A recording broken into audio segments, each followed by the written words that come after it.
మున్సిపాల్లో జరిగిన విషయము మీ అందరికీ తెలిసిందే.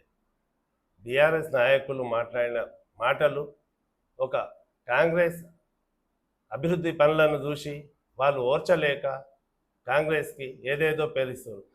ప్రభుత్వంలో ఏం పనులు జరుగుతున్నాయి అందరికీ తెలుసు. మీకు చాలా అభివృద్ధి మంచిగా అవుతుంది.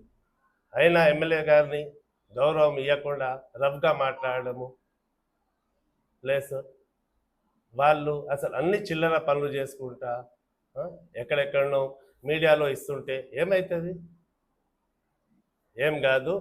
అందరికీ చెప్తున్నాము, ఉన్న కౌన్సిలర్లకు ఏదైనా సరే సమరాజ్యంగా ప్రజల్లోకి మంచి పనులు చేసి మంచిగా అభివృద్ధి చేయాలి. ఈ పార్టీ పరంగా మీరు చిల్లరగా చేయడము, మళ్ళీ అవతల చెప్పడము మంచిది కాదు.